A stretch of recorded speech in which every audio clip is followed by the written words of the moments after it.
Introduction à la Bible. La Bible, ce nom réveille le souvenir des plus saintes émotions qui ait fait battre le cœur humain, il rappelle à la pensée toutes les hautes espérances qui relèvent l'existence terrestre de son assujettissement à la loi de la souffrance et de la mort et qui la rattache à un ordre de choses parfait, objet de nos meilleures aspirations. On peut dire que ce livre est entre les livres ce que le Fils de l'homme a été parmi les hommes. C'est ce qu'exprime ce nom de Bible, ou le livre, mot qui est proprement un pluriel grec, biblie, les livres, et que le latin du Moyen Âge a transformé en un singulier féminin, sans doute pour désigner cet ensemble d'écrits comme le livre par excellence, le moyen indispensable à chaque homme pour réaliser sa divine destination.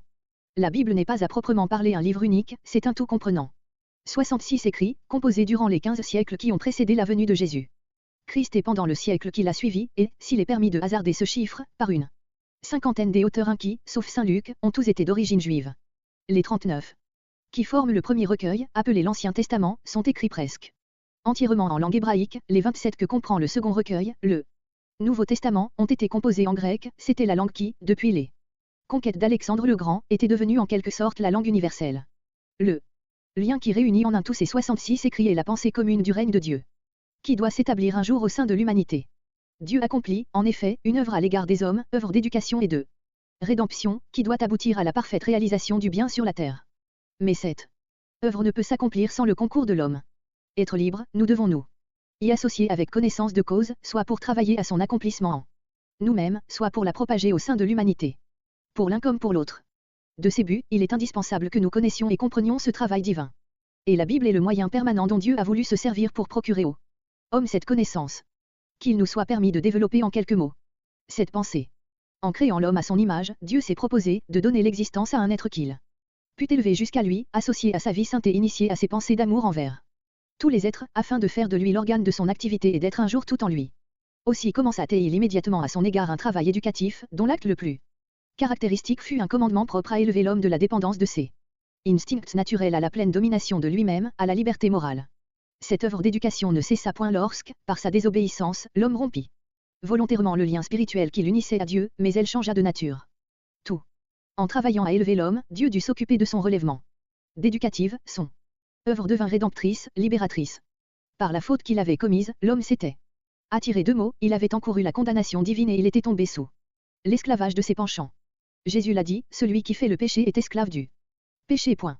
Une fois ce principe d'opposition à la volonté divine, l'amour prépondérant du moi, introduit dans la nature humaine, il ne pouvait que produire ses fruits. Si donc la haute destination de l'homme devait se réaliser encore, une délivrance était nécessaire. Délivrance qui, d'un côté, devait être l'œuvre de Dieu, mais qui, de l'autre, ne pouvait s'accomplir chez l'homme sans son consentement et sa coopération. On comprend ainsi, 1 degré pourquoi le travail d'éducation dut devenir en même temps une œuvre de rédemption, et 2 degrés pourquoi cette rédemption dut nécessairement être accompagnée d'une œuvre de révélation. Si l'homme, comme être libre, devait concourir activement à sa propre délivrance, et par conséquent connaître le plan de Dieu à son égard, il fallait que ce plan lui fût révélé, car par lui-même il n'eût pu le découvrir, il eût ignoré jusqu'à l'intention de Dieu de lui faire grâce et de le sauver. L'acte par lequel Dieu fait connaître à l'homme ses pensées envers lui, c'est la révélation. Il y a une révélation primitive, universelle, permanente, celle que Dieu opère, dès le commencement, dans le cœur de l'homme par le moyen des œuvres de la nature qu'il a placées sous nos yeux comme un tableau toujours présent, où nous pouvons contempler et étudier ses admirables perfections, en particulier sa puissance, sa sagesse et sa bonté de. En face de ce spectacle, il suffit à l'homme, de ses sens, de son intelligence et de quelques réflexions pour entrevoir, à travers tant de causes agissantes et d'effets produits, tant de moyens appropriés à tant de buts bienfaisants, la cause première d'un tel univers, l'auteur intelligent et bon d'un pareil ouvrage. À cette révélation s'enjoignit, dès l'origine, une plus intime et plus éloquente encore, sans laquelle la révélation extérieure eût difficilement été comprise. Nous voulons parler de la voix solennelle qui proclame dans la conscience humaine la loi morale, la distinction du bien et du mal, l'obligation de choisir le premier et de rejeter le second. Cette voix, indépendante de notre volonté et de nos penchants, nous révèle Dieu comme l'être saint, comme le législateur qui prescrit le bien et condamne le mal, comme le juge qui punit l'un et récompense l'autre, comme l'être à l'œil duquel rien n'échappe. C'était cette révélation, que Dieu donne incessamment de sa présence et de sa volonté par le double moyen de la nature et de la conscience, que l'apôtre avait en vue quand il disait aux païens d'Asie mineure, Dieu ne s'est pas laissé sans témoignage. 3 points. C'est là le point de départ de tout sentiment religieux chez les hommes, le point d'appui de toute l'éducation par laquelle Dieu cherche à les élever à lui, le principe de l'idée plus ou moins confuse de l'être divin, qui a formé de tout temps et forme encore aujourd'hui le fond du paganisme même le plus dégradé. Mais cette révélation primordiale, par laquelle Dieu manifeste incessamment à l'homme Son existence et les traits fondamentaux de sa nature ne nous fait pas connaître les plans de sa sagesse à notre égard. Par les beautés de la nature et la voix sainte de la conscience, nous pouvons bien pressentir la perfection de Dieu et l'excellence de sa volonté. Mais ces moyens naturels ne sauraient nous instruire des desseins précis de cette volonté et de ses vues envers nous. Pour que l'homme connaisse la position sublime à laquelle Dieu l'appelle, il faut une révélation d'une nature différente, à laquelle devait le préparer l'usage fidèle de la révélation première que nous venons de décrire. Cette révélation supérieure est celle qui, comme nous le disions, ne saurait manquer d'accompagner l'œuvre de rédemption destinée à arracher l'homme à son état de dégradation et à le rendre de nouveau capable de réaliser sa sainte destination. Et, comme c'est par Jésus-Christ que cette réhabilitation a été accomplie, c'est aussi en lui que nous avons reçu l'interprétation de cette œuvre, la révélation parfaite. Jésus a dit à ses apôtres, je ne vous appelle pas serviteurs, parce que le serviteur ne sait pas ce que son maître fait, mais je vous ai appelés mes amis, parce que je vous ai fait connaître tout ce que j'ai entendu de mon Père. 4 points. Que s'il manque encore quelque chose à cette communication céleste, il promet d'y suppléer par l'envoi de l'Esprit de vérité qui dira aux apôtres tout ce qu'il aura entendu du Père. 5 points. Et maintenant, connaissant les plans de l'amour divin en sa faveur, l'homme peut s'associer librement et activement à leur réalisation envers lui-même et envers le monde. Entre la révélation primitive et cette dernière révélation, se place une série de révélations intermédiaires, qui ont accompagné et secondé le travail éducatif que Dieu n'a pas cessé d'accomplir depuis la chute de l'homme jusqu'à la venue de Jésus-Christ. Nous ne parlerons pas ici des communications divines dont l'Écriture fait mention, antérieurement à celles qui ont fondé et maintenu l'existence du peuple d'Israël. Nous arrêtons spécialement à ces dernières, qui forment la révélation israélite proprement dite. Elle a été le trait d'union entre la révélation primitive et la révélation finale. Elle a servi à conserver la lumière de la première prête à s'éteindre et à préparer la dernière. Comme l'aurore prélude à l'apparition du soleil, c'est celle qui nous intéresse plus particulièrement ici, puisque nous allons nous occuper spécialement de l'Ancien Testament. Quand Dieu appela Abraham à émigrer de la Mésopotamie pour aller habiter une contrée plus occidentale, le pays de Canaan, sa patrie était déjà envahie par l'idolâtrie. Ce n'est pas seulement l'Écriture qui nous l'apprend, les nouvelles découvertes qui ont fait connaître la contrée et même la ville où habitait primitivement Abraham, ont fourni les preuves incontestables du paganisme effréné qui y régnait. Le monothéisme, la croyance au vrai Dieu, au Dieu unique et saint, cette foi primitive de l'humanité, dont la conservation était la condition indispensable de la rédemption future, n'avait plus qu'un petit nombre de représentants, qu'un seul peut-être, Abraham lui-même.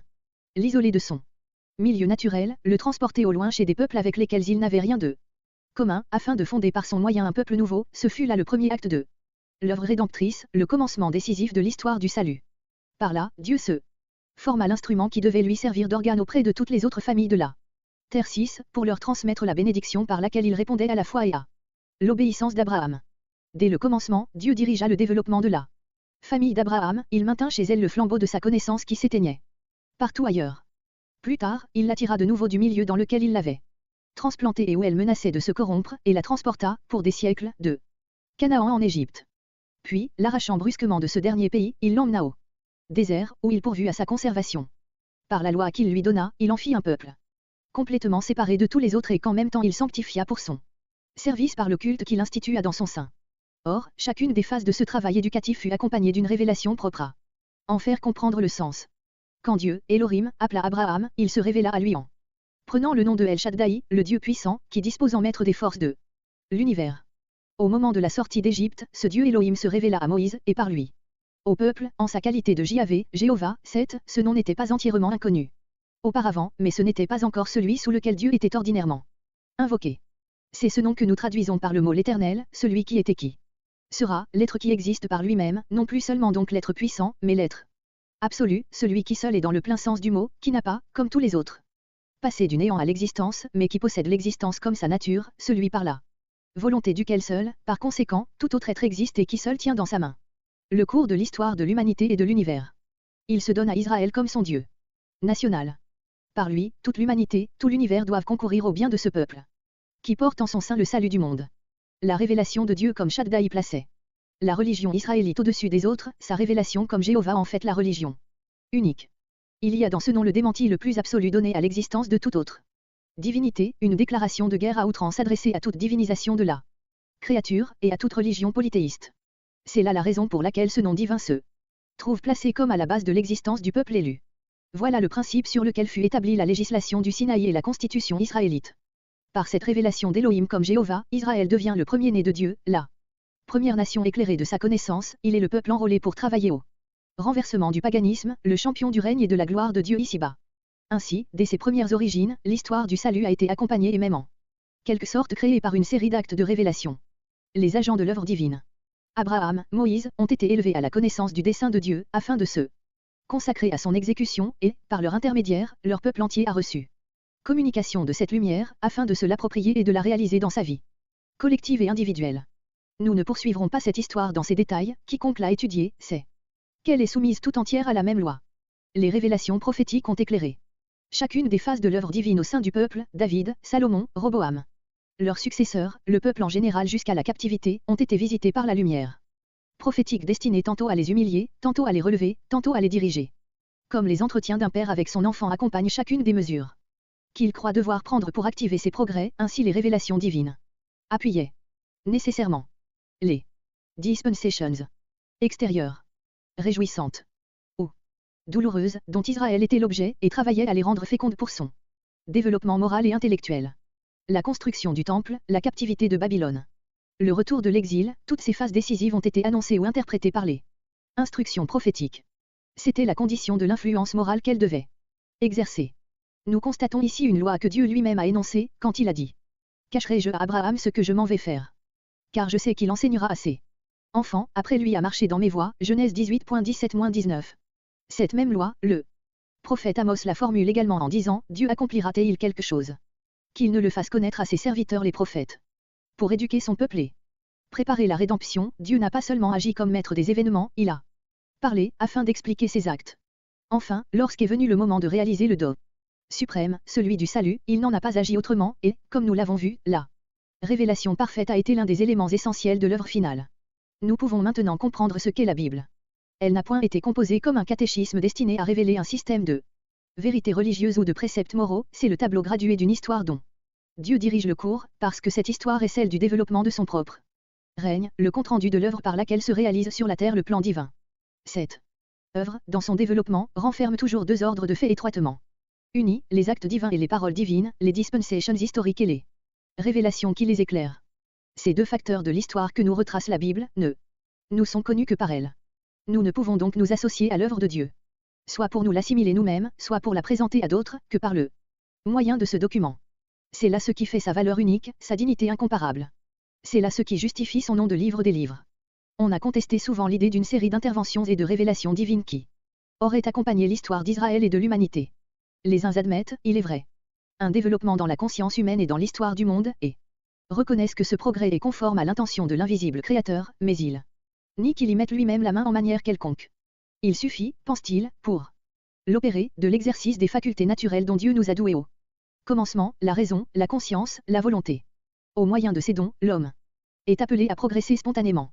Tout naturellement ses connaissances s'accroissent, ses notions morales s'épurent, sa volonté se rectifie, et le progrès se consomme sans qu'il soit besoin pour cela d'une intervention directe de la divinité.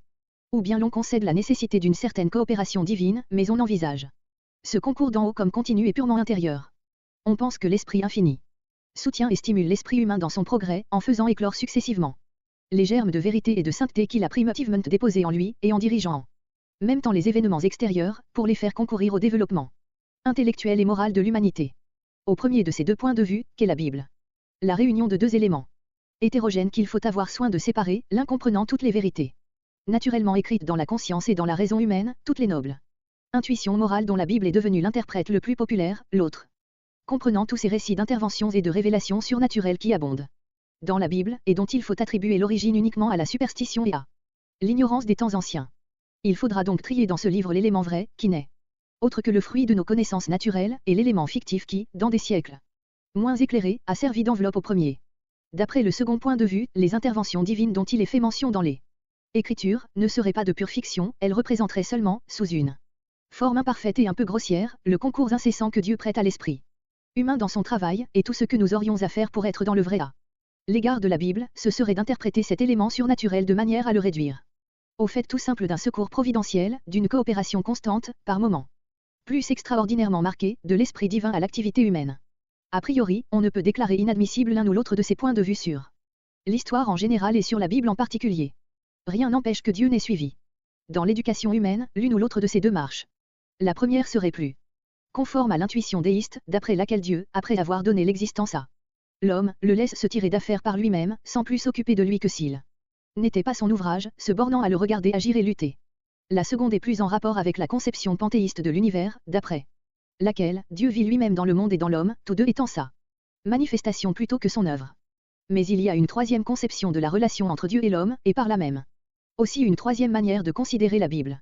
On peut concevoir que Dieu est, par amour, créé l'homme à sa ressemblance, c'est-à-dire comme être libre, qu'il se soit proposé de contracter avec lui une relation morale, un rapport d'amour, et de le faire participer enfin à sa félicité et à son activité.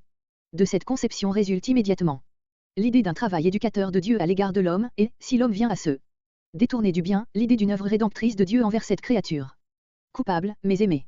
C'est à cette troisième intuition que correspond la conception biblique de l'histoire de l'humanité, par conséquent aussi, la notion de la Bible d'après la Bible elle-même. Entre ces trois intuitions possibles, c'est à l'histoire qu'il appartient de décider, les faits seuls peuvent nous apprendre laquelle de ces voies a été suivie.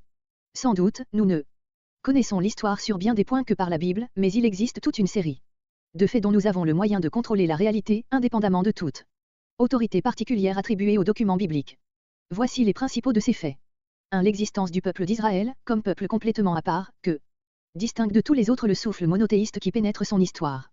Toutes les explications que l'on a cherchées à donner de ce fait étrange en face du paganisme qui a entraîné les nations anciennes, même les plus intelligentes et les plus civilisées, se sont montrées insuffisantes.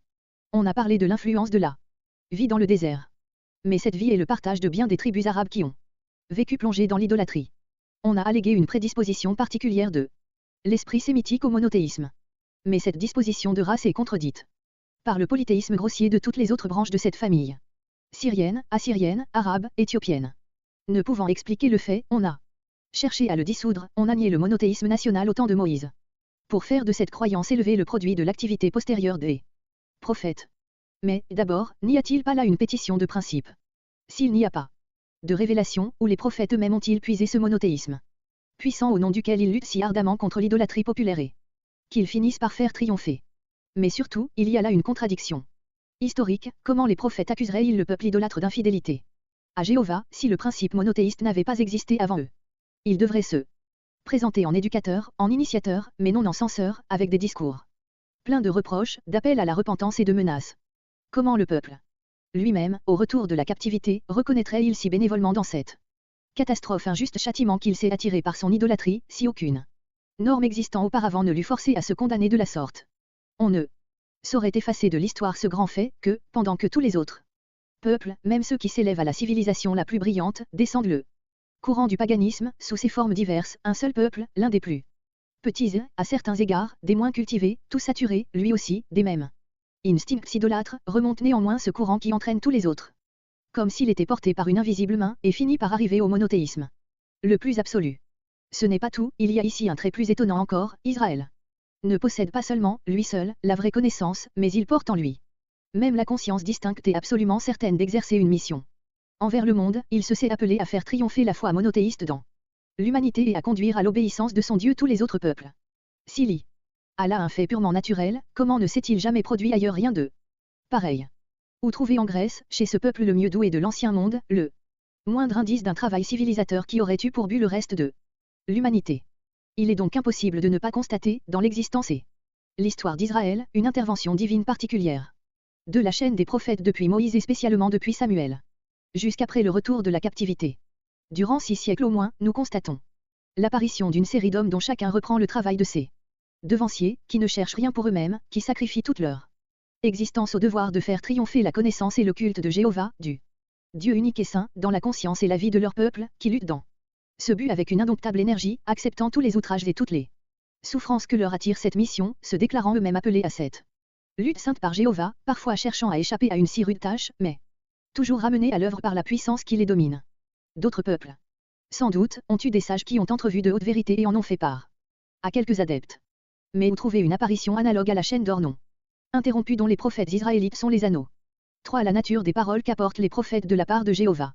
Ce ne sont pas de simples déclarations morales ou religieuses sur le caractère de Dieu et sur les devoirs de l'homme envers lui, telles qu'elles pourraient, à la rigueur, résulter d'un développement précoce, en Israël, de la conscience et de l'intelligence naturelle. Ce sont des déclarations exposant les plans divins, soit quant au sort et à la mission d'Israël, soit quant à la fin des jours, c'est-à-dire à l'établissement final du règne de Dieu, ce terme divinement prévu et voulu de l'histoire du monde. Israël est le peuple par lequel Dieu se glorifiera sur la terre. Toutes les familles du monde seront bénies en lui, c'est ainsi que les peuples viendront chercher l'instruction sous l'influence de laquelle régnera entre la paix. Le moyen par lequel Israël remplira cette mission sera l'apparition d'un être miraculeux, sorti de son sein, en qui Jéhovah célébrera son avènement sur la terre, qui, plein de douceur et d'humilité, sauvera les petits et jugera les orgueilleux, dont l'apparition fera tressaillir des rois et des peuples nombreux. Qui s'offrira lui-même en victime expiatoire pour le péché de son peuple qui, après son sacrifice, prolongera ses jours, fera prospérer ici-bas le dessein de Dieu. Et, par sa justice et son intercession, en justifiera plusieurs. Il réunira en sa personne deux charges qui, d'après la constitution israélite, devaient rester strictement séparées, celle de sacrificateur et de roi, un précurseur préparera son avènement en Israël, et néanmoins ce peuple d'Israël d'où sort le salut rejettera obstinément le Sauveur issu de lui, tandis que le monde entier le recevra. Qui prétendra que ce soit là de simples pressentiments religieux et moraux inspirés par les lumières naturelles. Ajoutons que ceux qui proclament ces oracles le font avec la conscience intime qu'ils les apportent directement de Dieu. Devrions-nous suspecter la sincérité de pareils hommes? La consécration de leur vie à leur mission et les souffrances qu'elle leur attire les met à l'abri de tout soupçon. En face de l'accomplissement qui a couronné leur prophétie. L'hypothèse d'une illusion ne se soutient pas davantage. 4. L'annonce d'une nouvelle alliance. La religion israélite présente ce phénomène unique d'une religion qui, tout en se donnant pour révéler, annonce pourtant sa propre abolition et son remplacement par une religion plus spirituelle et plus salutaire encore. 8. L'action révélatrice de l'Esprit Saint pourrait-elle se manifester par un signe plus frappant? 5. L'accomplissement dans la plénitude des temps de toutes ces intuitions prophétiques si étonnantes. Le représentant de Jéhovah annoncé apparut, le monde a contemplé l'être parfaitement saint qui avait été décrit à l'avance, le règne de Dieu a été fondé sur son sacrifice sanglant, le monde païen a reçu la nouvelle loi de Jéhovah qu'Israël lui a transmise. Jésus a dit, on reconnaît l'arbre à son fruit.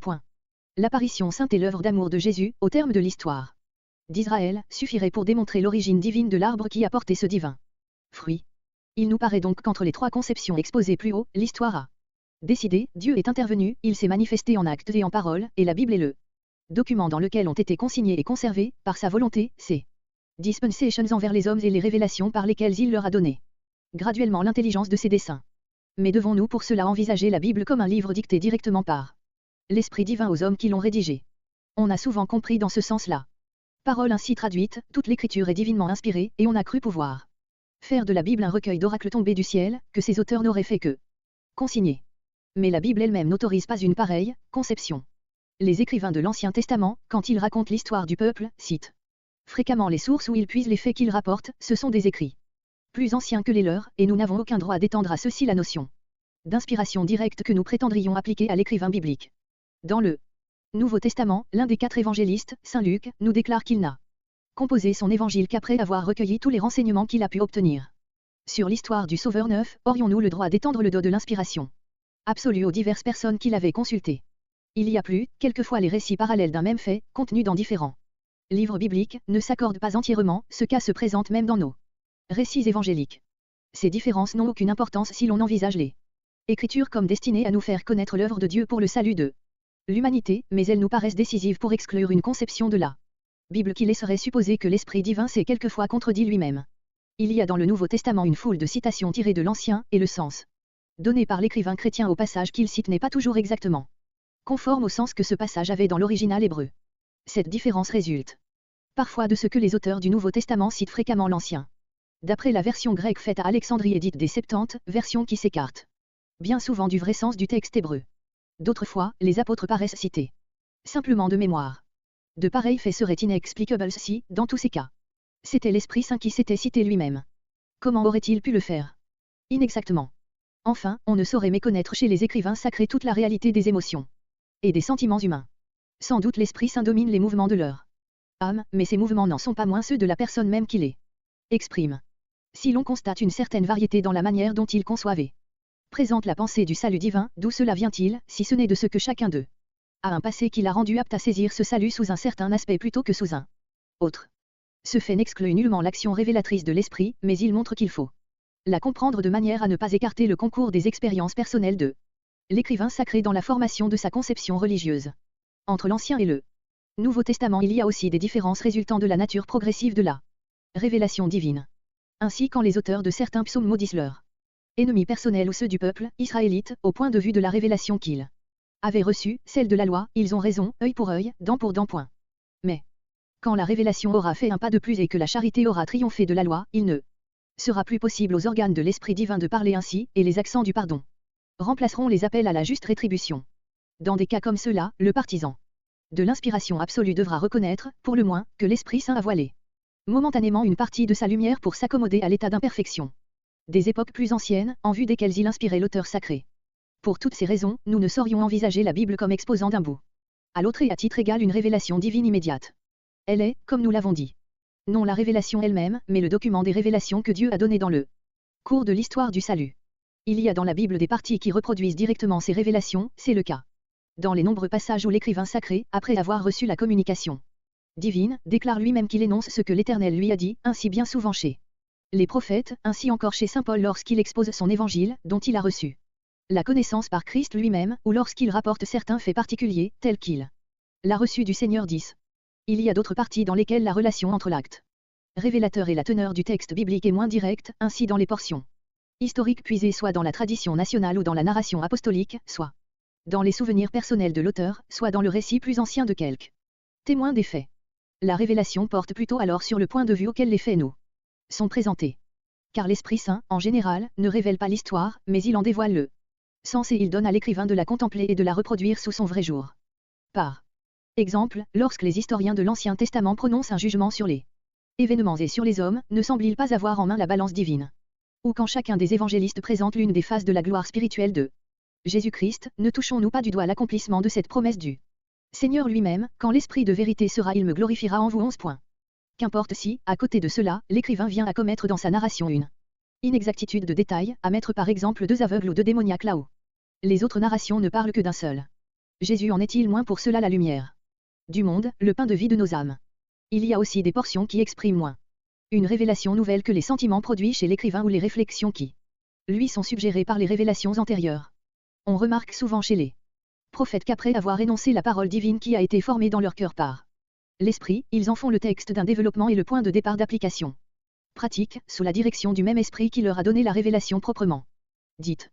Dans les psaumes, nous parlons de ceux qui ne sont pas prophétiques, dans les Proverbes, Job, l'Ecclésiaste, nous trouvons non l'expression d'une révélation actuelle, mais le fruit des révélations précédentes que s'est assimilé un membre de la communauté israélite et qu'il reproduit tantôt sous la forme de chants de douleur ou d'hymnes de reconnaissance, tantôt sous celle de méditations et de sentences propres à diriger les pensées et la vie de son peuple.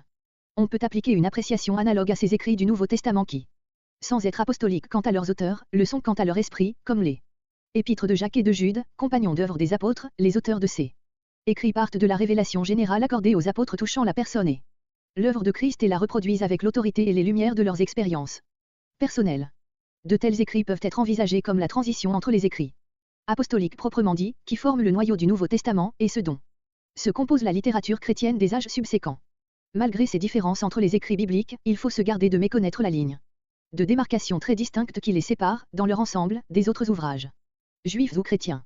Sans vouloir présenter ici une théorie du fait de l'inspiration, nous essayerons cependant de donner une idée des caractères distinctifs qui font des écrits bibliques un tout à part, marqués d'un sceau divin spécial.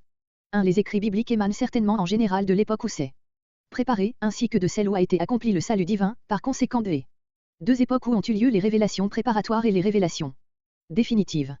Les écrits bibliques sont ainsi les monuments les plus immédiats de la révélation de Dieu à l'homme. Sans doute il est nécessaire qu'après cela, chaque homme s'approprie cette révélation première, que le Dieu de notre Seigneur Jésus-Christ, le Père de gloire, écrit saint Paul aux Éphésiens, 1.17, vous donne l'esprit de sagesse et de révélation, dans sa connaissance, les yeux de votre entendement ouvert pour connaître. Mais ce n'est là qu'une révélation secondaire en comparaison de la révélation primordiale donnée au monde par l'intermédiaire des agents divins et qui nous a été conservée par l'Écriture.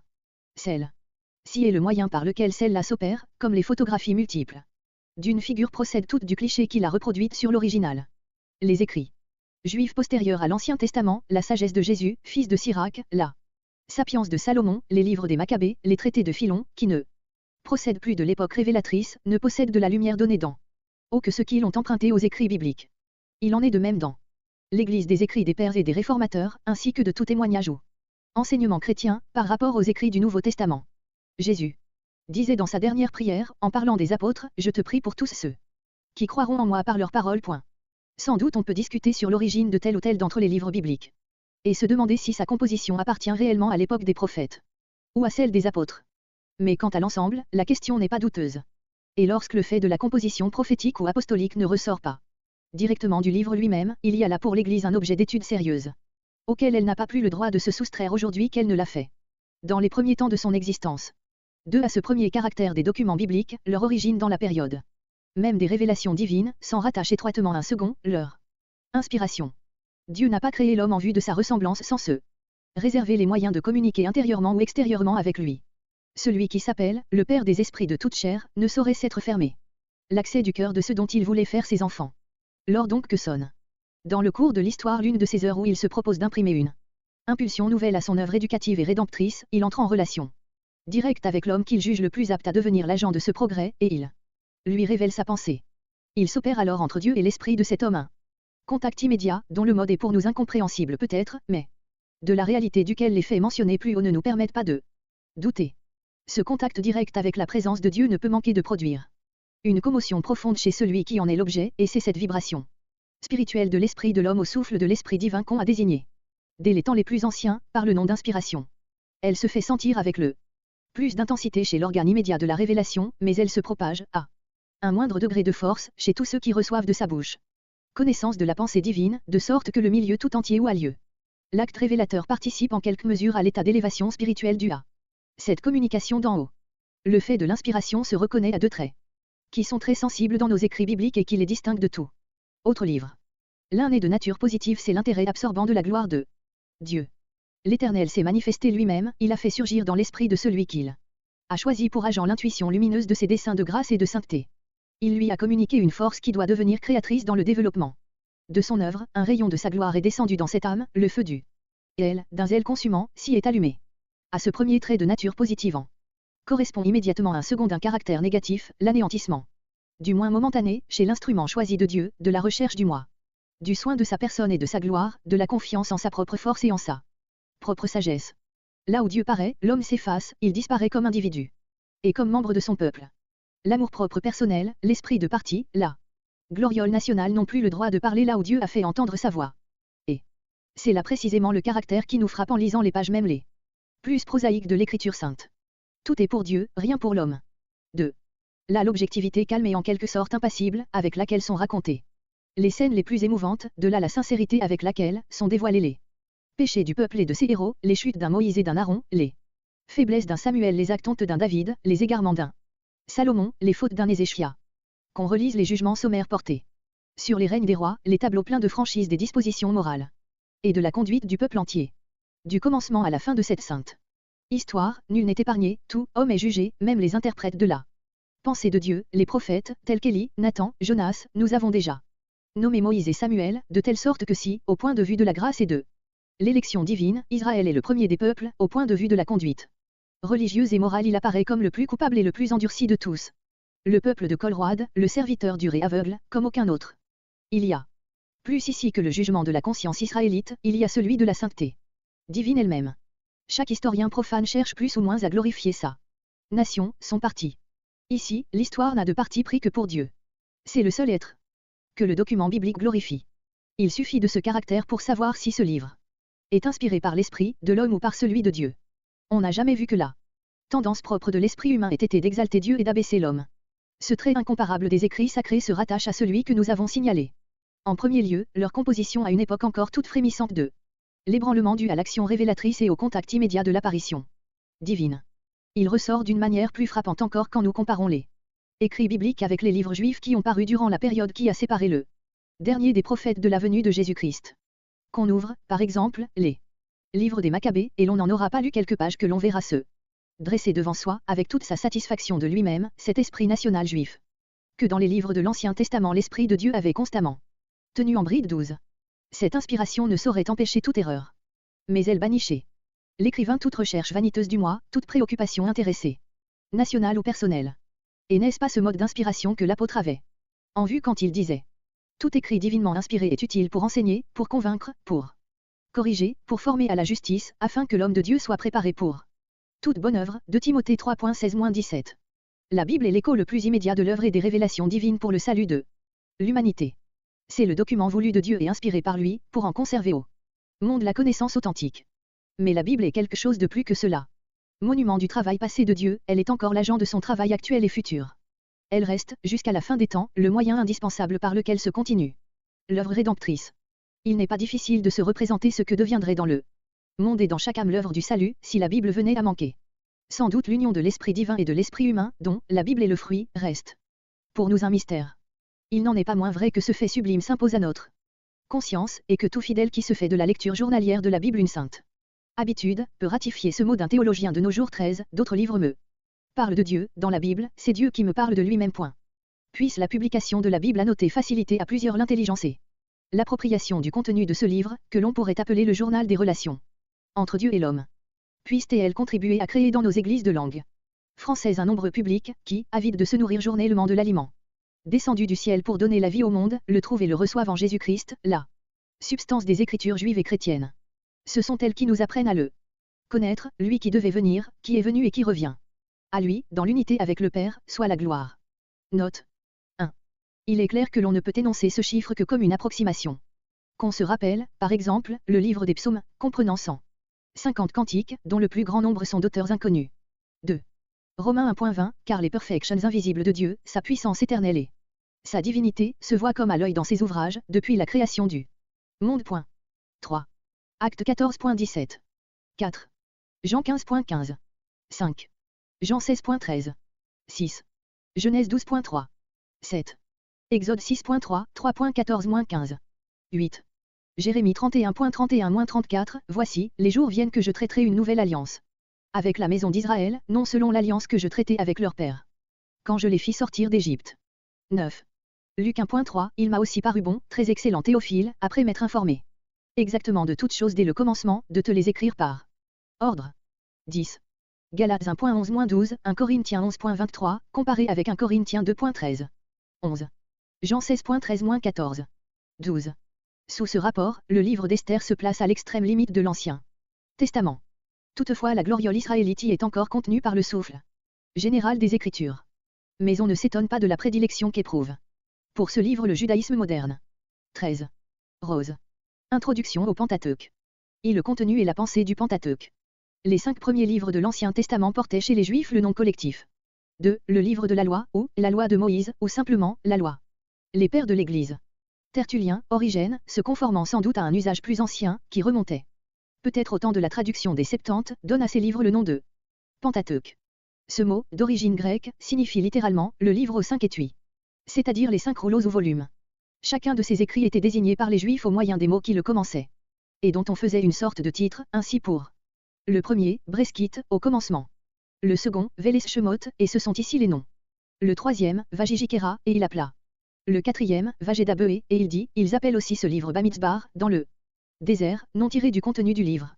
Le cinquième, Eléa de Varim, ce sont ici les paroles, parfois aussi, Mishneh. À Torah, répétition de la loi. Les traducteurs alexandrins adoptèrent, selon l'usage grec, des titres en rapport avec le contenu des livres. Genesis, qui signifie origine. Exodo, qui signifie sortie. Léviticon, qui veut dire le livre des Lévites. Arithmoi, qui veut dire nombre, parce que ce livre commence par le dénombrement du peuple. Deutéronomion, qui veut dire seconde loi. Nos dénominations françaises sont provenues de ces titres grecs. Ces 5 livres ne sont point de simple annales historiques, car on y remarque un but poursuivi et un choix de matériaux. Ils ne sont pas non plus un recueil légendaire d'antiques traditions nationales, car le peuple juif, qui en est le héros, y apparaît comme l'une des plus jeunes nations du monde, c'est le contraire du rôle que s'attribuent les peuples dans leurs légendes. Dès le récit de la création, nous constatons dans ces livres un plan nettement tracé. Commençons par en exposer brièvement le contenu.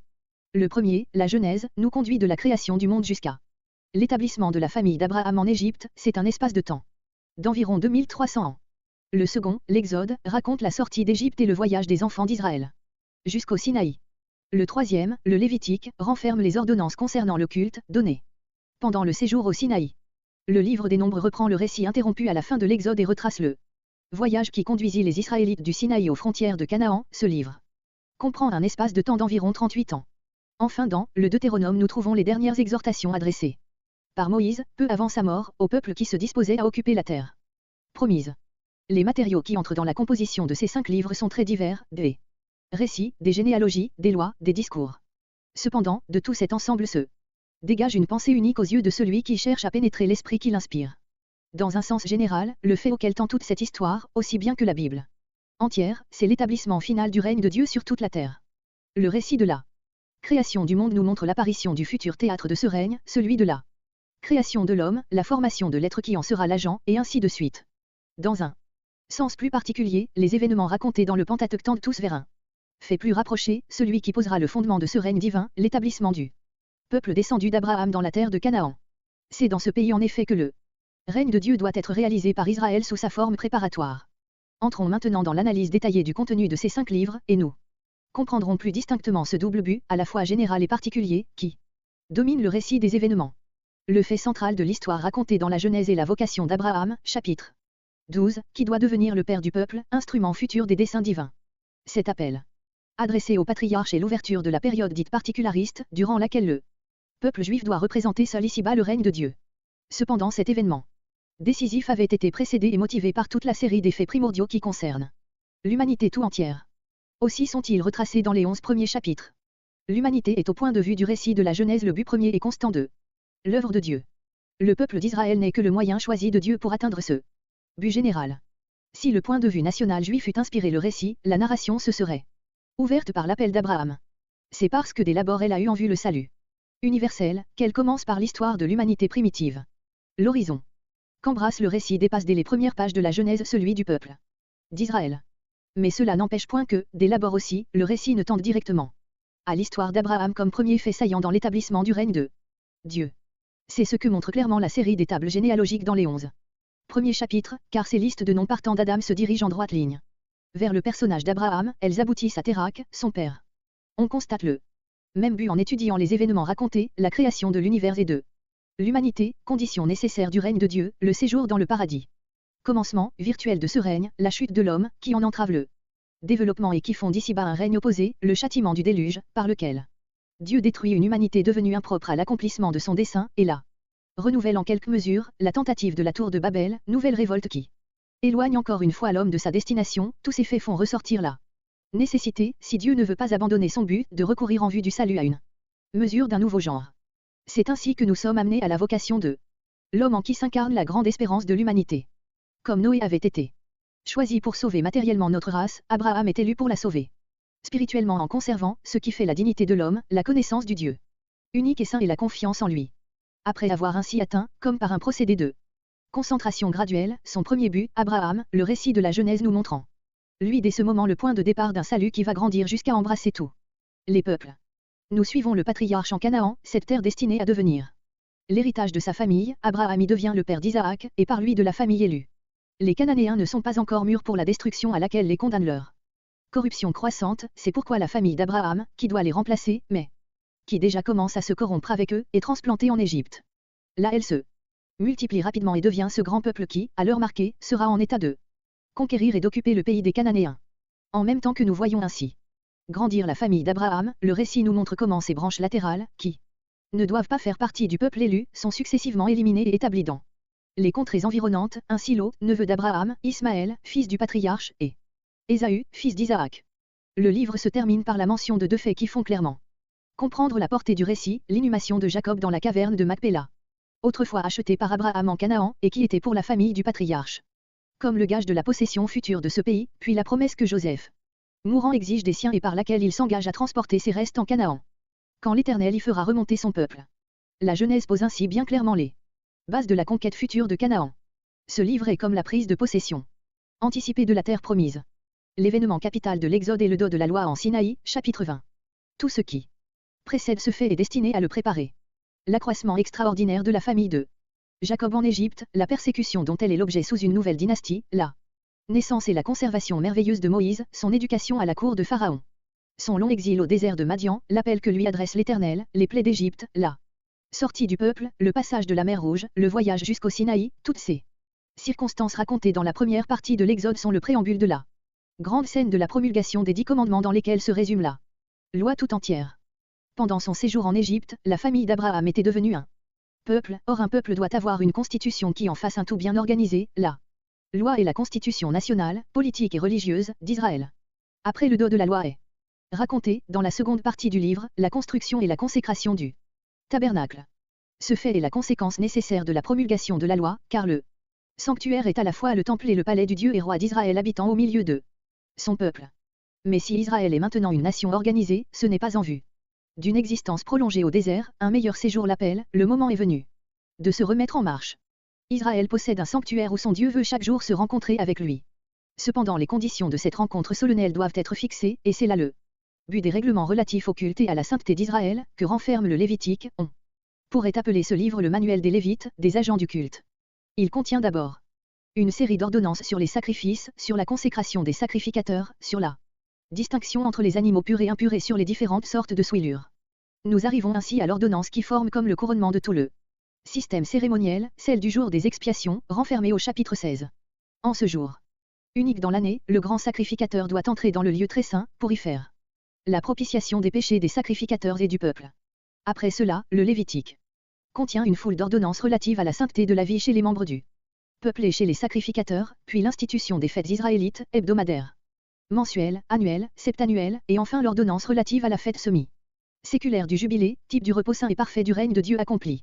Quoique toutes ces ordonnances données en Sinaï fussent en quelque mesure applicables au séjour dans le désert, il est évident que la plupart d'entre elles, surtout celles des fêtes, avaient en vue l'établissement permanent dans la terre de Canaan.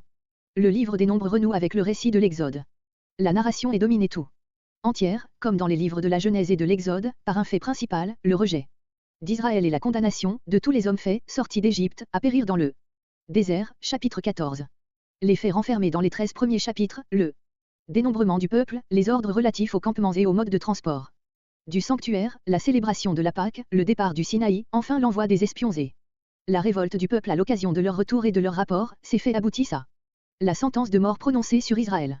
À la suite de cet événement est racontée une série de révoltes et de châtiments, quelques ordonnances occasionnelles sont mentionnées, suivent la mort d'Aaron, l'arrivée dans les contrées situées à l'orient du Jourdain, la conquête des deux royaumes amoréens de Hesbon et de Basan, enfin la victoire sur les Madianites, avec l'épisode de Balaam.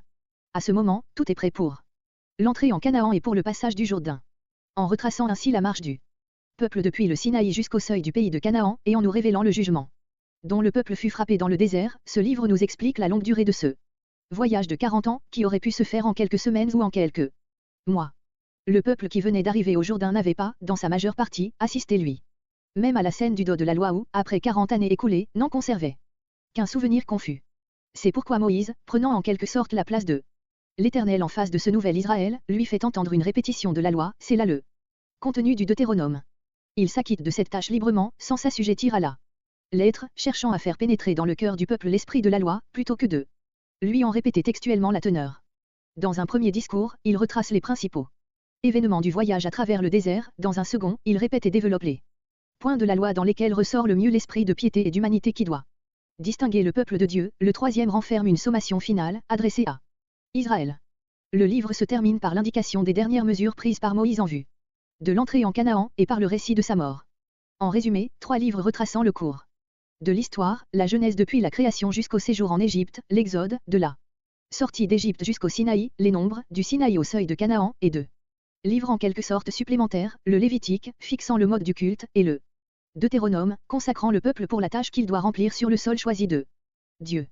Ainsi l'établissement en Canaan est complètement préparé, et le peuple paraît mûr pour la réalisation du règne divin, non sous sa forme spirituelle, universelle et définitive, mais sous la forme symbolique et nationale qui doit précéder et préparer l'autre. D. L'ouverture du livre des Révélations, l'œuvre particulière de Moïse est rattachée à l'œuvre supérieure du salut qui doit embrasser l'humanité tout entière. Ce qu'est le recueil des 4 évangiles à l'égard de l'alliance chrétienne, le Pentateuque. L'Est à l'égard de l'alliance israélite. Les événements qui sont racontés dans l'un et l'autre de ces 2 recueils sont la base de tout le développement de l'œuvre divine qui doit suivre. La loi, dit saint Jean, Jean 1.47, a été donnée par Moïse, mais la grâce et la vérité sont venues par Jésus-Christ. De la composition du Pentateuque. Les 5 livres de la loi sont anonymes, comme tous les livres historiques et la plupart des hagiographes de l'Ancien Testament, mais, si les auteurs du canon n'ont pas cru pouvoir leur assigner de nom d'auteur, la tradition postérieure a été unanime pour attribuer à Moïse la composition de ces livres où il joue un si grand rôle. Moïse, d'ailleurs, est le grand législateur du peuple d'Israël, et comme les lois qu'il a promulguées font partie intégrante du Pentateuque, il était naturel d'admettre que lui même avait écrit les récits historiques au milieu desquels cette législation est intercalée. Cette opinion peut s'appuyer du reste sur certains témoignages empruntés au texte lui-même. Il nous est dit que l'Éternel ordonna à Moïse d'écrire dans le livre qu'il effacera. Amalek de dessous les cieux, Exode 17.14, Moïse écrivit également toutes les paroles que l'Éternel avait prononcées lors de la promulgation de la loi sur Sinaï, Exode 24.4, et celles que l'Éternel lui dicta après que les tables de l'Alliance eurent été brisées. Exode 34.27, il fit de même pour le catalogue des stations du voyage au désert. Nombre 33.2. Enfin, et surtout, la loi contenue dans le livre du Deutéronome est directement attribuée à Moïse qui l'aurait écrite et remise aux Lévites pour la déposer à côté de l'arche de l'Éternel, Deutéronome 31.9-11, 22, 24 à 26. Les noms de livres de la loi de Moïse, ou de loi de Moïse, ou simplement de livre de Moïse, que nous rencontrons dans les derniers écrits de l'Ancien Testament, voyez. Néhémie 8.1, 13.1, Esdras 6.18, désigne Moïse comme le législateur d'Israël plutôt que comme le rédacteur de ces 5 livres. C'est ce que nous pouvons dire également des passages des évangiles où Moïse est présenté comme parlant lui-même dans les livres de la loi, Matthieu 19.7, Marc 12.19-26, Luc 24.27-44, Jean 1.46, 5.46-471. Mais on comprend aussi que l'on ait donné à ces expressions une plus grande portée, et il est tout naturel que l'Antiquité juive et chrétienne ait été unanime à attribuer à Moïse la composition du Pentateuque. L'opposition de quelques sectes gnostiques qui rejetaient l'Ancien Testament n'a pas de valeur, car elle ne reposait que sur des considérations doctrinales et non point sur une tradition historique. Pour expliquer comment le récit de la mort de Moïse pouvait se trouver compris dans un livre qu'il aurait écrit lui-même, le Talmud disait que les 8 derniers versets de la loi avaient été écrits par Josué. On peut dire que cette opinion sur l'origine mosaïque du Pentateuque régna sans conteste jusqu'au milieu du siècle passé, XVIe siècle, c'est tout au plus si quelques savants formulèrent des réserves à propos de certains passages qui paraissaient supposer un état de choses postérieur à Moïse et qu'on expliquait le plus souvent comme des glaces de date plus récentes. Ces objections eurent d'ailleurs peu d'influence. Et l'opinion du philosophe Spinoza, qui attribuait la rédaction de la loi à Esdras, ne trouva pas d'écho. La question du mode de composition du Pentateuque fut soulevée pour la première fois en 1753 par un médecin français, nommé Jean Astruc, qui avait été amené par ses travaux sur la lèpre à étudier de près l'Ancien Testament. C'était un bon catholique, qui entendait bien ne point porter atteinte à l'opinion traditionnelle et qui maintenait énergiquement l'origine mosaïque de ses livres. Il ne s'occupait du reste que de la Genèse, et il fit une remarque dont personne ne s'était avisé avant lui, du moins pour en tirer des conséquences critiques. Il observa que dans certains récits Dieu est appelé constamment Elohim, tandis que dans d'autres nous ne rencontrons que le nom de Jéhovah 2. Partant de là, il répartit les passages d'après ce caractère distinctif, et il arriva ainsi à constater, à côté de sources secondaires, l'existence de 2 écrits parallèles principaux auxquels il donne le nom de mémoires et dont il estimait que Moïse se serait servi pour composer le livre de la Genèse 3. Astruc pensait que son hypothèse facilitait l'intelligence de ce livre en ce qu'elle expliquait certaines répétitions, certains défauts de continuité, certaines divergences de détails que présentent plusieurs récits, en réunissant en un tous les documents divers dont il disposait. Moïse leur aurait laissé leur caractère propre et n'aurait pas corrigé les variantes qui trahissent la pluralité des sources auxquelles il avait puisé.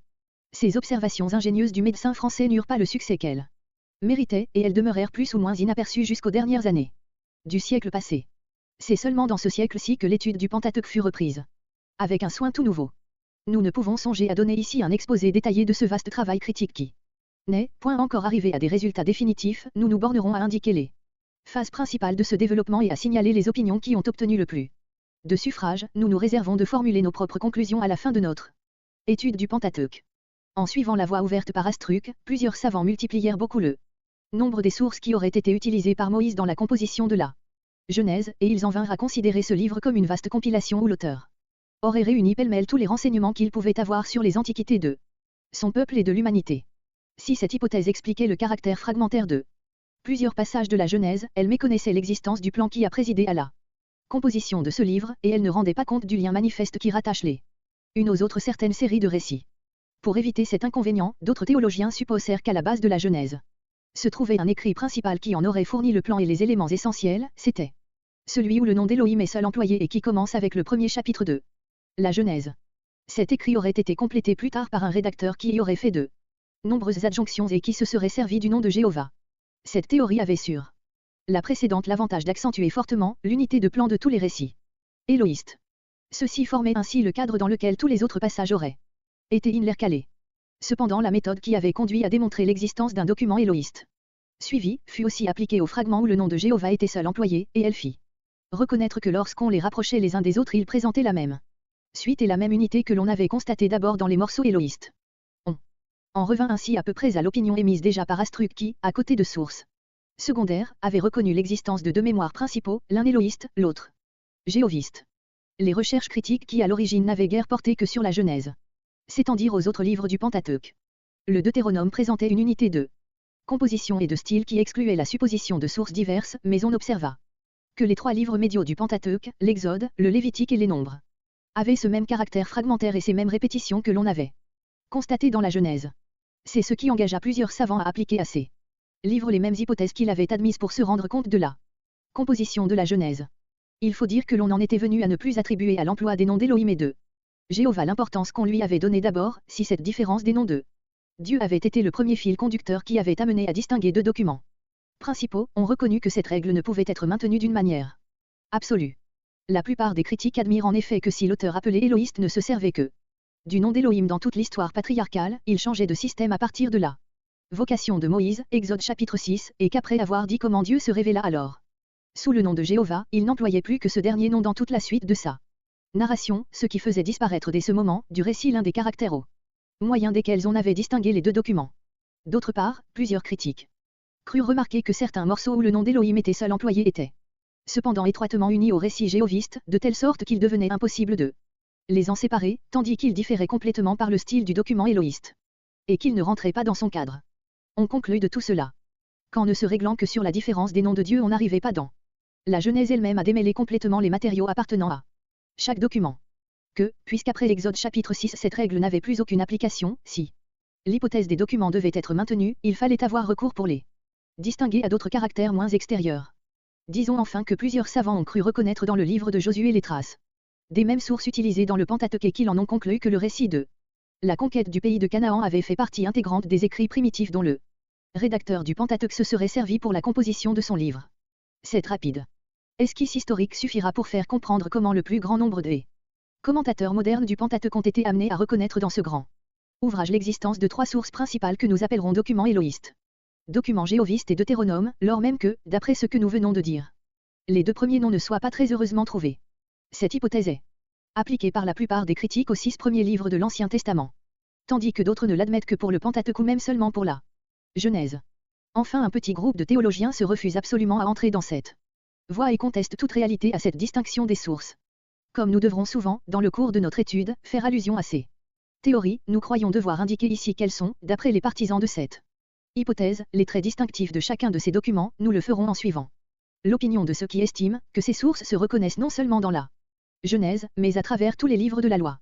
Mais il faut avant tout remarquer que le rédacteur du Pentateuque, quel qu'il soit, n'a pas fait une simple compilation de matériaux divers, il a saisi dans sa grandeur ce plan de l'histoire du salut du monde que nous avons cherché à caractériser nous-mêmes au chapitre 1er de cette introduction. En écrivant son livre, il n'a pas travaillé sans doute d'après la méthode des historiens occidentaux, il n'a pas remanié ses sources pour les fondre en un tout homogène, il leur a bien plutôt laissé leur caractère original. Nous nous ferions une idée de ce qu'a dû être l'œuvre de ce rédacteur si nous supposions qu'un homme de Dieu de la fin de l'âge apostolique eût réuni en un même livre nos 4 évangiles pour ne nous donner qu'une seule et unique vie de Jésus. Cette harmonie des évangiles n'aurait pas l'unité d'un livre écrit par un même auteur, et, en l'examinant de près on ne tarderait pas à y reconnaître les traces de la combinaison d'éléments divers. Si le rédacteur du Pentateuque a suivi ce procédé, s'il a voulu réunir en un même tout plusieurs écrits racontant chacun les origines de l'humanité et du peuple d'Israël, il a dû lui arriver sans doute de supprimer parfois la narration abrégée d'une de ses sources pour la remplacer par celle de l'autre source, plus circonstanciée et plus complète, ou bien il a pu donner l'une à côté de l'autre 2 narrations d'un même fait qui présentait chacune des particularités frappantes, ou enfin il a pu combiner parfois les 2 documents de telle sorte que le texte nouveau contiendra tous les traits spéciaux que fournissait chaque œuvre particulière. Ce mode de composition complique assurément la tâche de ceux qui cherchent à retrouver le texte des documents primitifs, et les documents ainsi reconstruits présenteront nécessairement des lacunes. Cependant les partisans de cette hypothèse sont arrivés à rétablir d'une manière satisfaisante la physionomie de chacune des sources, et s'il y a encore entre certaines divergences de détails, on peut dire qu'ils se sont mis d'accord sur la répartition générale des fragments. Nous allons les suivre en caractérisant brièvement chacun des documents, tels qu'ils les ont reconstitués. Le document qui emploie jusqu'à la vocation de Moïse, Exode chapitre 6, le nom d'Élohim et que l'on désigne sous le nom d'éloïste, est avant tout un code législatif. Les récits historiques n'y occupent qu'une place secondaire, il comprend en effet tout cet ensemble de lois que nous trouvons réunies depuis le chapitre 25 de l'Exode, sauf les chapitres 32 à 34, à travers tout, le Lévitique et jusqu'au chapitre 10 du livre des Nombres, nous devons y joindre encore plusieurs prescriptions légales contenues au chapitre 12 de l'Exode et dans les chapitres 28 à 36 des Nombres. Toute cette législation, qui concerne surtout les rites du culte israélite, se trouve comme intercalée dans un Cadre narratif qui résume l'histoire sainte depuis la création du monde jusqu'à la prise de possession du pays de Canaan. L'auteur n'a pas tant envie de raconter l'histoire que d'en jalonner le cours pour marquer nettement les phases principales du développement du règne de Dieu jusqu'à l'établissement des Israélites dans le pays de la promesse. Les événements principaux qu'il rapporte avec détail sont mis en relation intime avec la loi promulguée par Moïse, ils ne sont rattachés les uns aux autres que par un mince fil généalogique et chronologique. La constitution religieuse du peuple de l'Alliance apparaît ainsi dans toute sa grandeur comme le fait essentiel de son histoire qui lui imprime son caractère unique et qui lui donne son importance dans les destinées de l'humanité tout entière. C'est à ce titre que ce document raconte d'une manière développée la création du monde, Genèse 1.1 à 2.4. Le déluge, Genèse chapitre 5 à 9, combiné avec le récit jéhoviste. L'alliance avec Abraham, Genèse chapitre 17. L'achat de la caverne de Macpéla, Genèse chapitre 22. La vocation de Moïse, Exode chapitre 6. Les plaies d'Égypte et le voyage du peuple jusqu'à Sinaï, Exode chapitre 7 à 16. Combiné avec le récit jéhoviste. La victoire sur les Madianites, Nombre chapitre 31. La mort de Moïse, Deutéronome chapitre 34. La plupart de ces récits aboutissent à des prescriptions légales qui les mettent en relation directe avec le thème essentiel du livre. Le style en est sévère, majestueux, c'est un ouvrage systématique, on le voit jusque dans l'histoire des patriarches qui, dans sa concision, doit surtout montrer comment la race sainte demeure vierge de tout mélange avec les païens 4. Le document jéhoviste, auquel nous conservons ce nom malgré les passages où le nom d'Élohim est aussi employé, a un tout autre caractère, les lois n'y occupent qu'une place très restreinte, ce sont celles contenues dans ce qu'on appelle le livre de l'Alliance, Exode. Chapitre 20 à 23, chapitre 34, la majeure partie de l'ouvrage est historique. C'est là que nous trouvons, sous leur forme si admirable, tous ces récits de l'époque patriarcale et mosaïque que nous avons conservés dans notre mémoire depuis notre enfance. L'auteur qui voudra extraire du Pentateuque les pages destinées à former une histoire sainte à l'usage de la jeunesse, les prendra presque toutes dans le document jéhoviste. Son style est coloré, pittoresque, les détails abondent, les épisodes sont fréquents, les caractères sont tracés avec une vérité psychologique qui les fait revivre devant nos yeux. En un mot, nous avons dans cet écrit la tradition historique vivante qui nous montre l'Éternel faisant l'éducation religieuse des patriarches et de son peuple, et les amenant ainsi à accomplir l'œuvre qu'il leur avait assignée dans l'histoire du monde. Le plan du reste est le même que dans le document élohiste et cette conformité nous prouve que le rôle providentiel du peuple d'Israël était saisi, avec la même netteté par les deux auteurs. Quant au Deutéronome, comme il forme un tout à part, le lecteur attentif remarquera sans peine les traits spéciaux qui le distinguent des autres livres du Pentateuque. Ce sont là les trois documents qu'un dernier rédacteur aurait réunis pour en composer le Pentateuque, tel que nous le possédons aujourd'hui. Mais si l'accord est assez général sur ce point entre la plupart des commentateurs modernes, ces mêmes théologiens diffèrent singulièrement lorsqu'il s'agit de fixer la date de l'origine et de la réunion de ces documents et de déterminer la part qui revient à Moïse dans cette œuvre. Il y a quelques 20 ans, les critiques étaient à peu près unanimes pour envisager le document élohiste comme le plus ancien, il aurait été composé pendant la période qui s'est écoulée entre la mort de Moïse et le schisme de Jéroboam, le document jéhoviste serait un peu postérieur, et le Deutéronome aurait été rédigé au temps de Josué ou des juges suivants. Les uns, au commencement du règne de Josia suivant les autres, quant à la législation élohiste, certaines expressions qui supposent la vie du désert et qui se rencontrent dans plusieurs lois, étaient envisagées comme une preuve de son origine mosaïque. Une nouvelle école qui a surgi dès lors a rejeté cette hypothèse, elle affirme bien, comme la précédente, que le document jéhoviste date du X siècle et le Deutéronome du VIE avant Jésus-Christ, mais elle estime que le document élohiste avec toutes ses lois cérémoniales est de beaucoup postérieur et qu'il a pour auteur Esdra ou l'un de ses contemporains, les traits qui semblent rappeler le séjour au désert seraient simplement un leurre destiné à faire croire à l'origine mosaïque de cette législation. La question ici débattue est de beaucoup la plus grave de toutes celles que soulève la critique de l'Ancien Testament, il s'agit de savoir si la religion israélite repose sur une alliance conclue entre Jéhovah et son peuple, et dont Moïse aurait été le médiateur, ou si elle n'est autre chose qu'un culte originairement naturaliste, comme celui des Cananéens, qui se serait purifié graduellement sous l'influence de divers facteurs historiques. De va sans dire qu'avec cette dernière conception de la religion et du culte des enfants d'Israël, toute l'histoire patriarcale et celle de Moïse et de Josué sont rejetées dans le domaine de la légende plus ou moins fabuleuse. Nous croyons devoir distinguer ici deux problèmes bien différents. L'un est de nature littéraire, il porte sur le mode de composition du Pentateuque, sur la personne de son ou de ses auteurs, sur la date de sa rédaction, c'est sur ce point que nous nous sommes réservés de formuler nos conclusions à la fin de cette étude, nous réunirons alors les données que nous aura fournies l'exégèse et nous verrons si ces données sont assez nombreuses et assez précises pour nous permettre d'arriver à un résultat certain ou du moins probable. L'autre problème est de toute autre nature, il porte sur la vérité même des faits racontés dans le Pentateuque, sur le plan du règne de Dieu, tel qu'il est tracé non seulement dans ce livre, mais dans tout l'ensemble de nos écrits sacrés. C'est la conception biblique de l'histoire du monde et du salut qui est ici en question. La foi chrétienne y est elle-même engagée. Sur ce point, nous ne pouvons ni ne devons demeurer dans le vague, et nous présenterons dans le chapitre suivant quelques observations sur cette question vitale. 3. La vérité des faits. Avant d'entrer dans l'étude détaillée du Pentateuque, ce monument littéraire le plus grandiose de toute l'Antiquité, nous devons nous demander, et cela d'autant plus que nous n'avons pas cru devoir trancher à l'avance la question du mode de composition. Dans quelle mesure nous pouvons accorder notre confiance au récit des événements qui nous y sont racontés. Quant aux détails, cette question ne pourra être examinée qu'au fur et à mesure que nous étudierons les faits rapportés. Mais il est deux questions générales qui peuvent et doivent être résolues avant toute discussion particulière, c'est celle de savoir si les auteurs des récits qui vont passer sous nos yeux ont été des hommes sincères et de bonne foi, croyant eux-mêmes de toute leur âme aux événements qu'ils nous racontent. Et si dans la nature même de leurs récits nous possédons une garantie suffisante non seulement de la sincérité, mais encore de la vérité de leur narration. En abordant ces questions, nous rappelons ce que nous avons dit dans l'introduction à la Bible du caractère général des écrits bibliques par lequel ils s'élèvent au-dessus de tout intérêt personnel ou national et visent uniquement à la gloire de Dieu. Ce caractère ressort très particulièrement dans le Pentateuque. Le peuple, dont l'histoire est racontée dans ce livre, y est jugé et traité tout du long avec une sévérité extraordinaire. Son incrédulité en face de Moïse et d'Aaron qui viennent de la part de Dieu pour le délivrer, s'est murmurée immédiatement après la sortie d'Égypte. Malgré les miracles et la délivrance qui viennent de s'accomplir, son retour à l'idolâtrie égyptienne au pied même du Sinaï, sa révolte ouverte, enfin, à l'occasion du retour des espions, son rejet de la part de l'Éternel, sa condamnation à une mort ignominieuse. Dans le désert, tous ces faits sont mis à découvert sans le moindre ménagement par le récit sacré. Puisque l'auteur ne les a pas cachés, il est donc un homme sincère. Puisqu'aucun Israélite n'eût pu avoir l'idée de les inventer dans le but de flétrir son peuple, ils sont donc la vérité même. Mais ne pourrait-on pas supposer à la rigueur que le narrateur, appartenant au parti des prêtres, se soit laissé entraîner par l'orgueil sacerdotal à rabaisser et à calomnier le simple peuple? Cette supposition n'est pas admissible, car Aaron, le chef et le représentant de la sacrificature, n'est pas présenté sous un jour plus favorable que le peuple lui-même. C'est lui qui reçoit les dons pour la confection du veau d'or et qui préside à cet acte, c'est sous ses auspices que se célèbre la fête idolâtre. Non seulement cela, mais avec Marie, sa sœur, il se révolte contre l'autorité de Moïse, avec elle il est frappé de la lèpre et expulsé du camp, comme un maudit, et il ne doit sa guérison et son salut, lui le grand sacrificateur, qu'à l'intercession de Moïse, simple lévite. Enfin, pour punition d'une dernière faute commise en commun avec Moïse, il meurt sur la montagne de Hor, sans avoir pu saluer, même du regard, la terre promise. Les simples sacrificateurs ne sont pas mieux traités que leur père.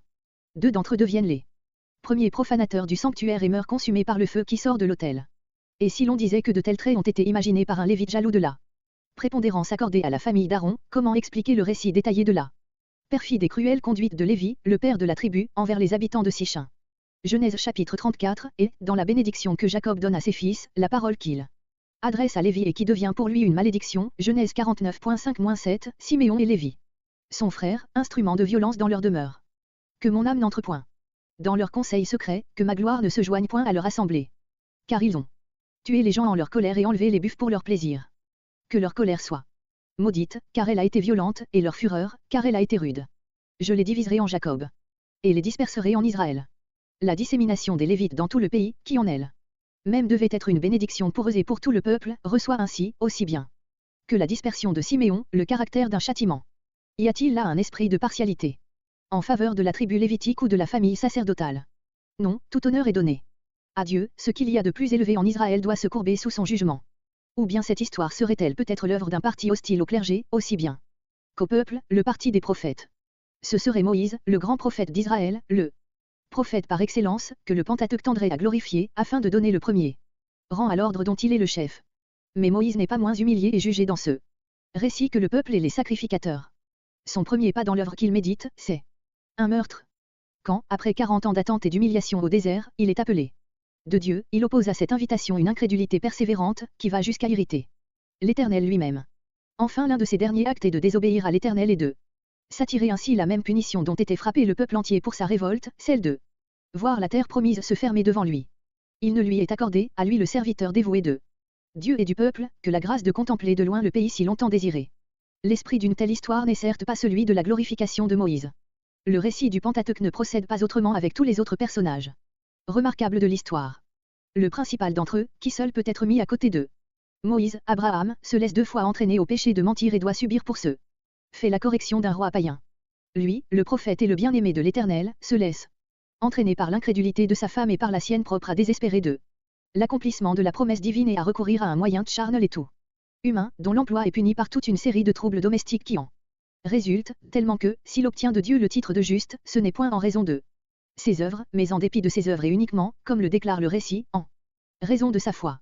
Isaac compromet sans scrupule, sous l'empire d'un grossier penchant sensuel, le dessein de Dieu révélé à sa femme, d'après lequel Jacob devait être préféré à Ésaü, et provoque ainsi le détestable conseil que Rebecca donne à Jacob. Celui-ci, après avoir abusé de l'état de faiblesse où il voit son frère, trompe son père aveugle, puis ruse avec son beau-père, mais il est condamné à passer sa vie sous le poids des punitions que lui attirent ses fautes, il est à son tour trompé par son beau-père, trompé par ses fils, et quand enfin il rentre dans la terre promise, ce n'est qu'en passant par la fournaise du jugement de Dieu et en poussant vers son juge un appel désespéré à sa grâce. Voilà, tel que nous la retrace le Pentateuque, l'histoire des 3 patriarches, souches vénérables du peuple élu. Et les branches, se présentent-elles sous un meilleur aspect. Nous avons entendu le jugement de Dieu par la bouche de Jacob sur Siméon et Lévi. Que dire des incestes de Ruben et de Jude, le chef de la future tribu royale, et de la conduite de tous envers leur frère Joseph. Cette narration n'est assurément pas empreinte de partialité. Il n'y a pas là de gloriole humaine, par conséquent pas de fiction.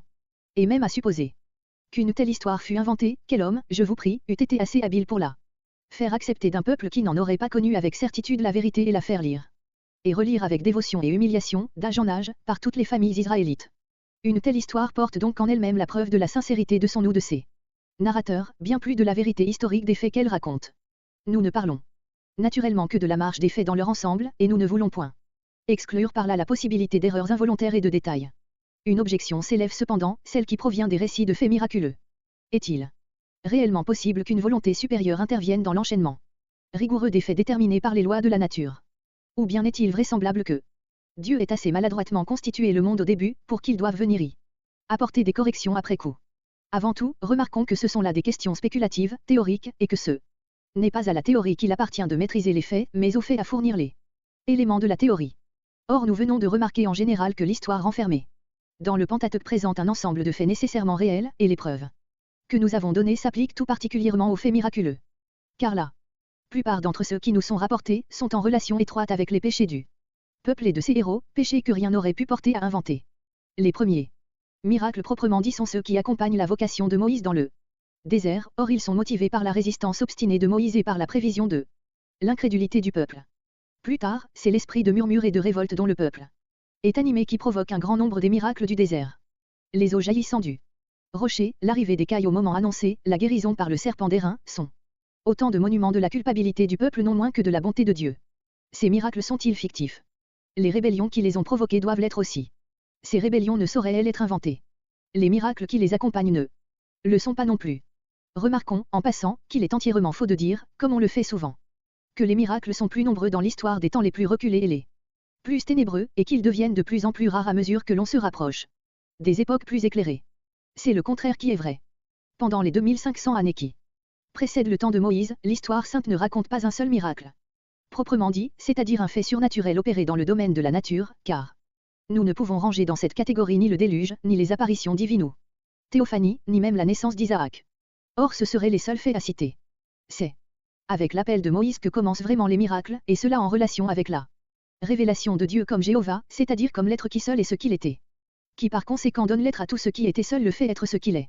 Le miracle par lequel la verge est changée en serpent et le serpent en verge montre que Dieu dispose en maître des êtres existants, et n'est ainsi que l'illustration éclatante de ce nom de Jéhovah, celui qui est, sous lequel Dieu se fait connaître à Israël à ce moment décisif de son histoire. Après cette époque créatrice, à laquelle président Moïse et Josué, les miracles cessent presque entièrement jusqu'à l'époque rénovatrice d'Élie et d'Élisée, et après celle-ci de nouveau, jusqu'au temps de la captivité et du retour, après quoi ils cessent complètement pour reparaître avec un éclat nouveau et incomparable au temps de Jésus et des apôtres. Et cependant, cette dernière époque, où la puissance miraculeuse se déploie le plus richement, appartient déjà au temps complètement historique. Et ce qu'il faut remarquer encore, c'est que, si les miracles étaient le produit de l'imagination et de la légende, il n'y aurait pas de raison pour qu'ils ne fussent pas répandus d'une manière uniforme sur tout le cours de l'histoire sainte, au lieu de se concentrer sur 4 époques principales. On voit par là que ces œuvres de la puissance divine dans la nature sont en relation avec les grandes crises spirituelles, les époques créatrices du règne de Dieu.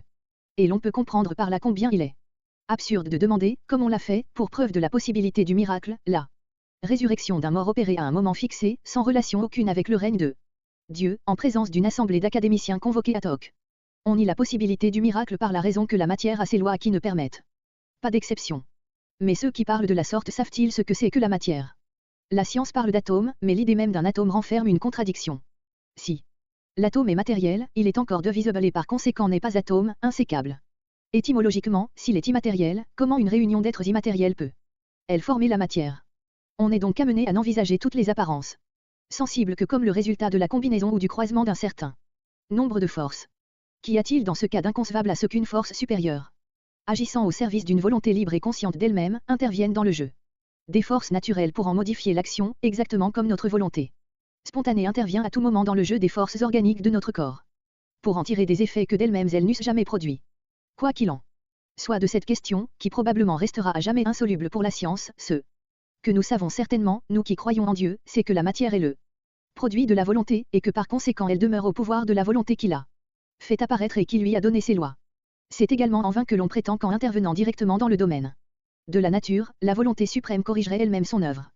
La nature a été formée en vue de l'homme, et l'homme est doué de liberté. Il peut donc arriver que l'homme dévie de la voie qui doit le conduire à sa divine destination et que pour le ramener sur la bonne route Dieu se serve de la nature, comme le cavalier agit par le mors ou l'éperon sur la marche de son coursier. Dans ces cas-là, Dieu ne corrige pas son œuvre, mais au moyen de son œuvre, disposée par lui dans ce but, il corrige ou stimule sa créature intelligente et libre, afin de la conduire à la parfaite réalisation de son règne, qui est le terme glorieux et de l'humanité et de la nature. C'est donc avec une grande confiance que nous abordons l'étude de l'histoire du règne de Dieu renfermé dans nos saints livres, certains que nous sommes de nous trouver en face de la divine histoire qui sert de point d'appui à toute la marche de l'humanité.